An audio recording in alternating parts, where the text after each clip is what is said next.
And then there was another kid who only got one award, but he got 2 badges. So, okay.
Literally 0 countdown, and now it's transitioning. Awesome. Now, remember on Facebook we're delayed. I think it's a total of like 20, at least 25 seconds. So because it has to go out to the world, then come back, and then I don't know. Why is we didn't fall back again, did we? My clock is like an hour behind. So, today, we are in session 9. Good to be back with everybody. Good morning. We was having fun with our live stream and seeing how far behind it was. But we're going to be in session 9, Luke chapter 22. And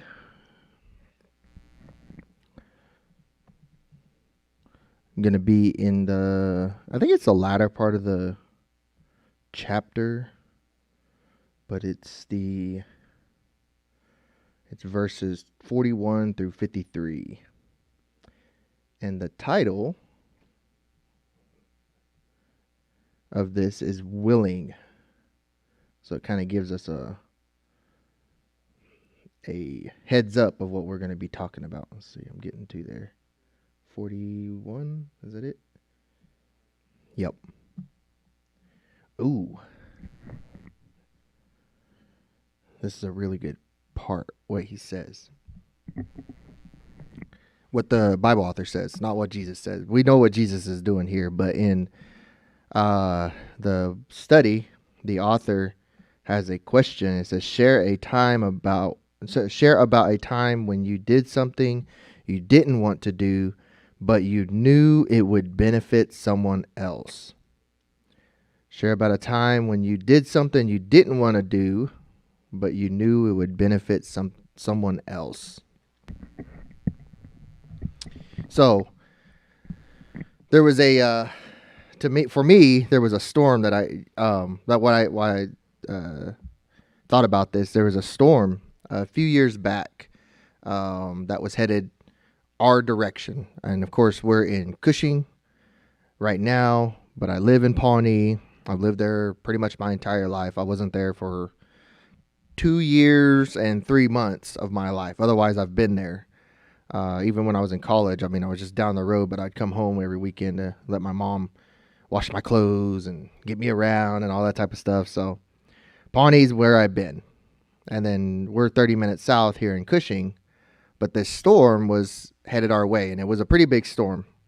And I could tell by looking at the radar, by following weather as much as I did, that this storm was organizing in a way that it didn't really look too good for us. And so knowing that, trying to stay on top of it, I seen that, maybe our family needed to be prepared for something that might be coming up.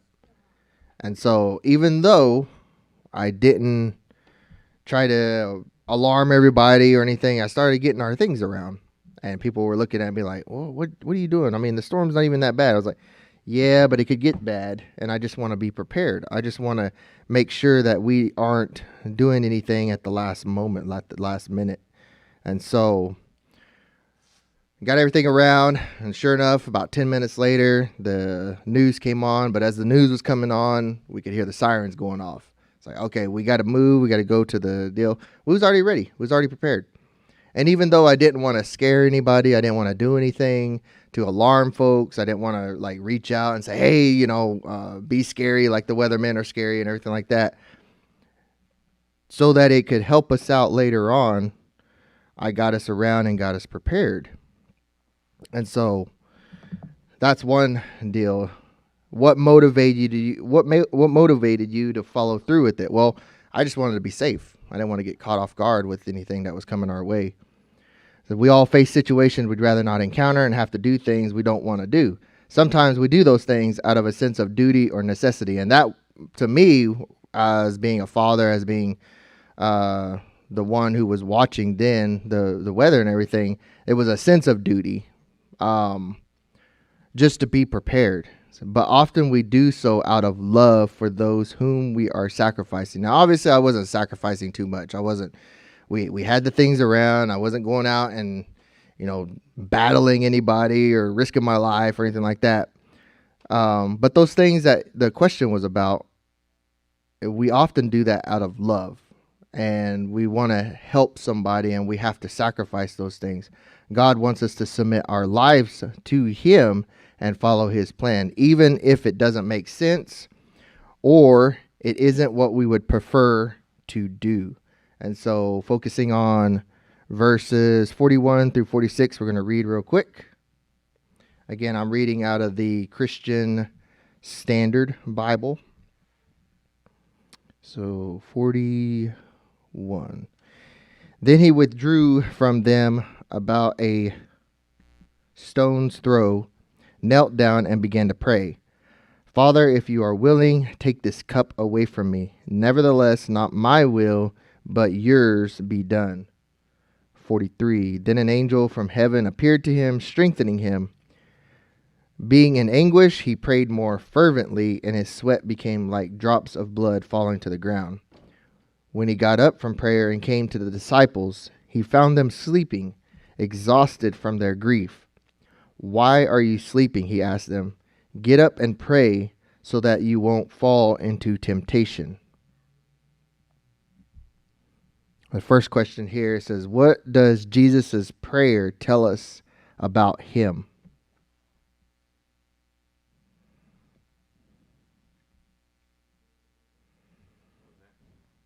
So what does Jesus' prayer tell us about Him? He knew what he was facing, right? He knew what was coming In his humanity, Jesus faced a situation he would rather avoid, but he chose to follow through with it anyway and accept God's plan.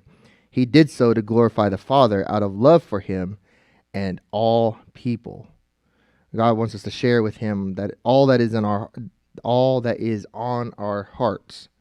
Jesus' example reveals that it's okay to be honest with God about our feelings. However, Jesus did so with a spirit of humility, ultimately choosing to submit himself to God the Father. And then on the last part, I think, and this is really what kind of what our lesson is trying to touch on a little bit. So why was it so important that the disciples remained awake and prayerful? Why was it so important that the disciples remained awake and prayerful?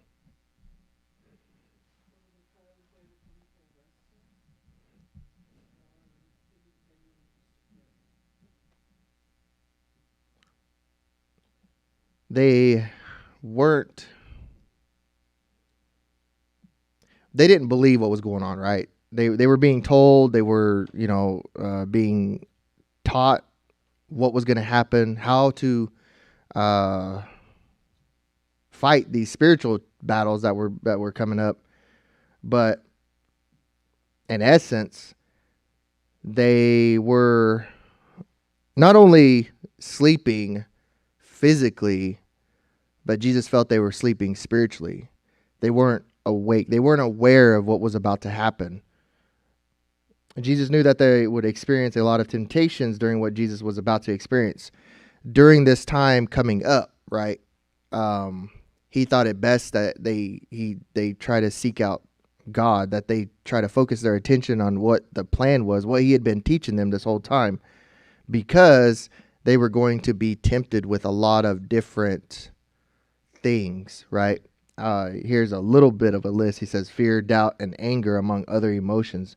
Jesus knew that they would need to be ready. When we face difficult circumstances, we too should be watchful and prayerful. God wants us to remain close to him as he is our refuge in times of trouble. And that's a reference to Psalms 46.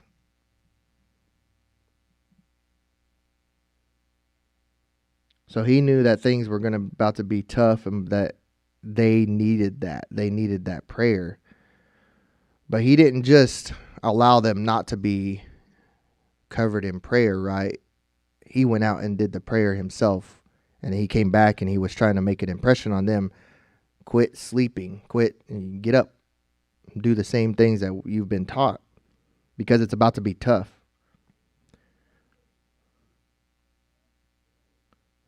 Verse 47, it says, while he was still speaking, suddenly a mob came, and one of the 12, named Judas, was leading them. He came near Jesus to kiss him, but Jesus said to him, Judas, are you betraying the Son of Man with a kiss? When those around him saw what was going to happen, they asked, Lord, should we strike with the sword? Then one of them struck the high priest's servant and cut off his right ear. How did Jesus' reaction to Judas show us that Jesus was in control of this situation?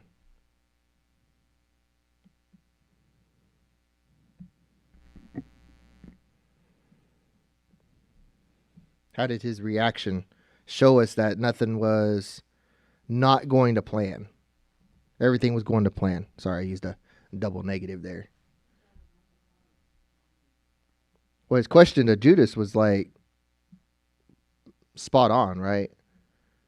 And later on, that's when we're going to get to that. He tells him there doesn't need to be any battling, so to speak, right now. Jesus simply asked Judas a question. He didn't overreact in fear or panic. Instead, Jesus gave Judas the opportunity to really think about what he was doing. He says, Judas, are you betraying the Son of Man with a kiss? When we feel wronged or betrayed, we can stand with confidence knowing God is in control. God has a plan for us that no man can thwart. Again, reference to older scriptures and Job. How was Peter's reaction different from Jesus. Again, going in there, it says, then one of them struck the high priest's servant and cut off his right ear. When this was happening, they asked him, they said, should we take care of this ourselves? Should we battle for you? Should we need to defeat these guys? The Peter overreacted and harmed the servant. He gave into temptation toward anger, which was what Jesus was trying to help him avoid while they were praying. Again, that preparation time, that time that they were slumbering instead of preparing, right? He was trying to make a point to them that it wasn't going to be just one thing that comes at them, and that they needed to be really, really prayed up, so to speak. Rather than overreacting in difficult situations, God wants us to be quick to listen, slow to speak, and slow to anger. Keeping the big picture in mind that God is in control can help us remain calm in trying situations.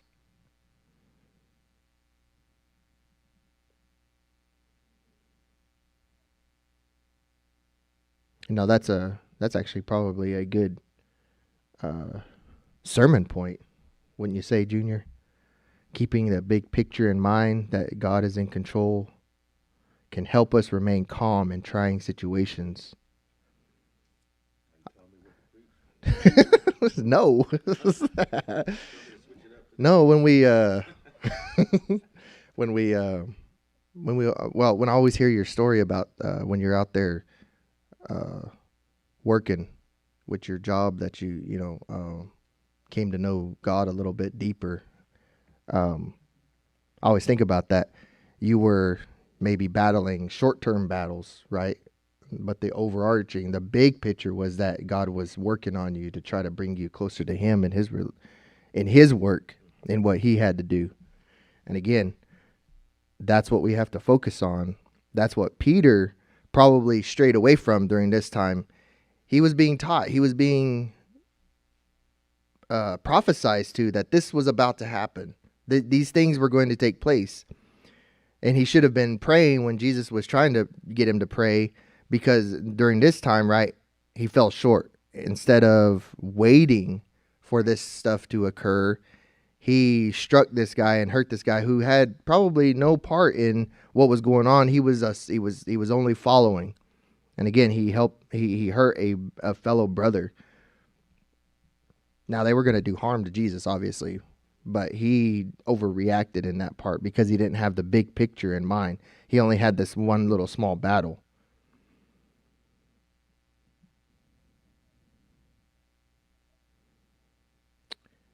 Moving on in verse 51, says, but Jesus responded, no more of this, and touching his ear, he healed him. Then Jesus said to the chief priests, temple police, and the elders who had come for him, have you come out with swords and clubs as if I were a criminal? Every day while I was with you in the temple, you never laid a hand on me, but this is your hour and the dominion of darkness.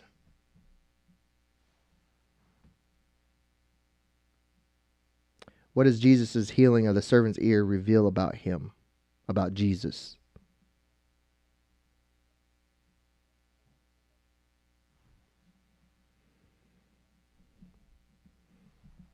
That he truly meant what he said when he said, love your enemies, right?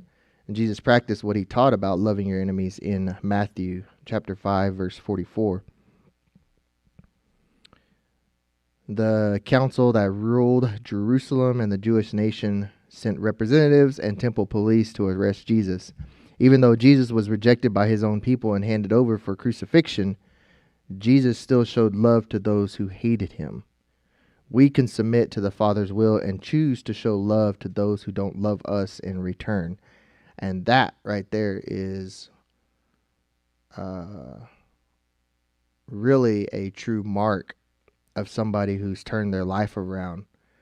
Things that hurt us and damage us, maybe our personality, maybe our ego even. Sometimes we get our ego damaged when we're joking around or anything, that type of stuff, or it can be hurt at work because things aren't going our way. People try to destroy us because either they don't like us, they don't like what we're doing, or, they have something else that's going on with them and we're just in the crossfire, just like what was going on here. But to show that love in those circumstances really shows that that person has turned their life around and turned it towards Jesus, turned their heart and opened it for God to work on.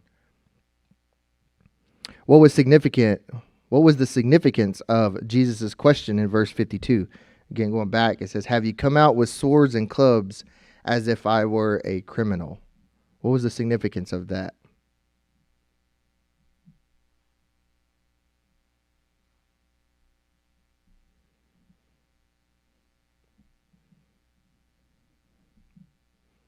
It's kind of dependent on the next phrase. It says, "Have you come out with swords and clubs as if I were a criminal?" And goes on, continues, and he explains. He says, "Every day while I was with you in the temple, you never laid a hand on me." And Jesus pointed out the hypocrisy of what they were doing. He reminded his accusers that they previously listened to his teaching, and now they were treating him like a criminal. And God wants us to speak the truth in love. Let's see if I'm going to look at that verse, that reference real quick. It's Ephesians 4.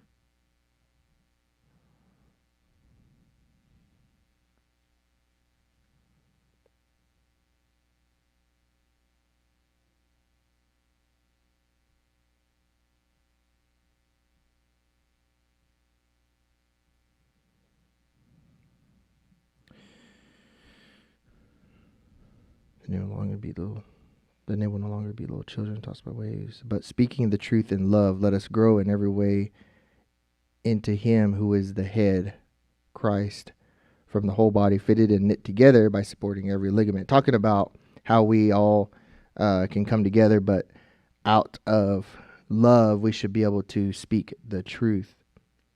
We can speak up for the truth. We can speak up for truth, but we can also trust that God's plan will ultimately be accomplished in the face of injustice. Again, talking about what is actually going on here.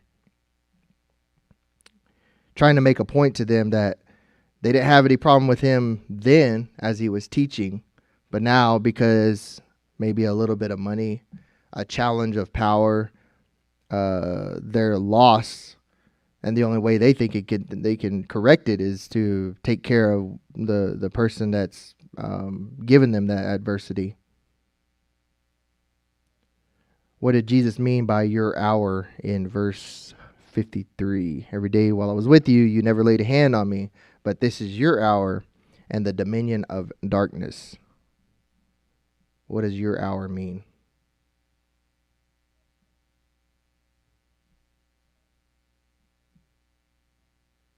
I think in all these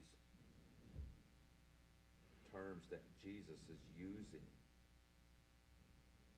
he's talking not as a narrator of what's happening. He's talking as one who knows what is supposed to happen. He's talking from you're only doing what you're supposed to do. This is your hour now. Do what you're supposed to do. He knew he was going to be arrested. He knew all of that. He knew Judas was going to betray him. So what he's telling them is he's everybody keeps trying to do their own thing. They keep trying to solve the problem through their own abilities, like falling asleep. That's what the best man can do sometimes. They don't have the strength to keep going. Cutting off his ear, that's man's way to fix it. Get angry, fight. Let's free Jesus by fighting. Jesus keeps leading them through that. You're only fulfilling what I'm supposed to do. And he's guiding them through that, through all the pitfalls that people keep trying to throw up. And that's what you hear in his words. He's not talking like everybody else. He's not acting like everybody else because he knows what he's supposed to do. And he's not going to let them stop him, even if it means they're trying to set him free. He's not going to let them do that because he's got a purpose. And there's a lot of I guess you'd say grace being shown that Jesus is drawing closer to what he knows is coming. That's what I hear in those words. Your hour. This is your hour. This is your hour. You're supposed to do this. You're on stage now.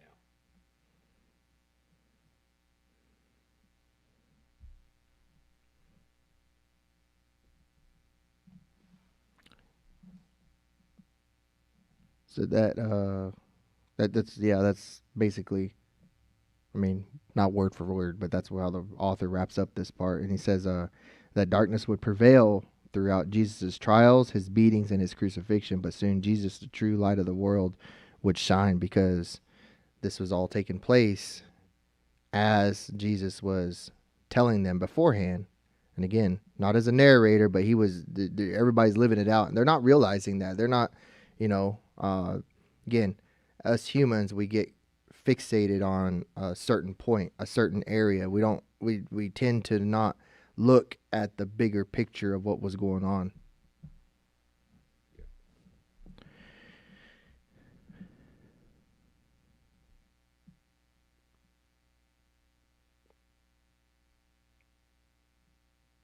Now, the personal challenge focuses on just one point here.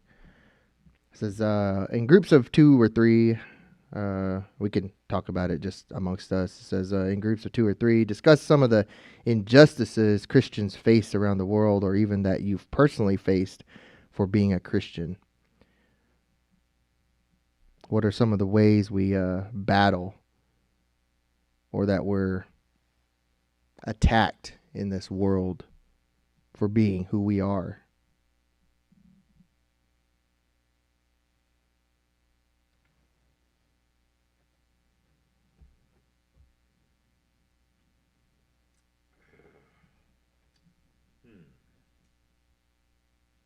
I can't. Which is good and bad. I can't think of any real outright persecution we have faced as of yet. Nobody's coming and telling us what to say, not say. We're not under that. We still live we have the freedom to worship. But I think the attack that we face is the one that's been from the very beginning, because the very first attack that man ever faced was when the serpent came to Eve and it said, subtly said, did God really tell you? It was subtle. It wasn't an overt attack.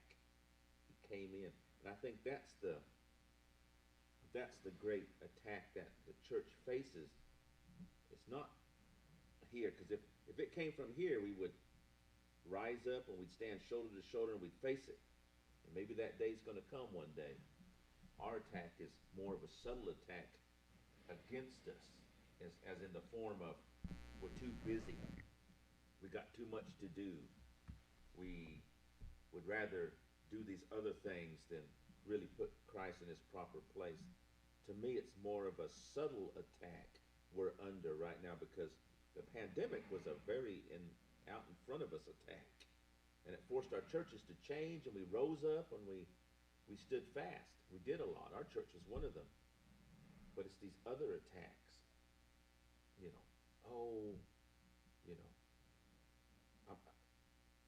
We come up with all these reasons, excuses not to be faithful. And we can really come up with some good ones. But in the end, whose hour are we living towards? God's or the world's? And so I think that's what we face. Our kids face that, all the time, and It's a tough one. The great challenge in that would be to show love in those circumstances. Again, to put our faith in God instead of putting our faith in something else, putting our faith in those doubts, in those adversity, in those challenges to who we are. It was a good one. Any questions, comments?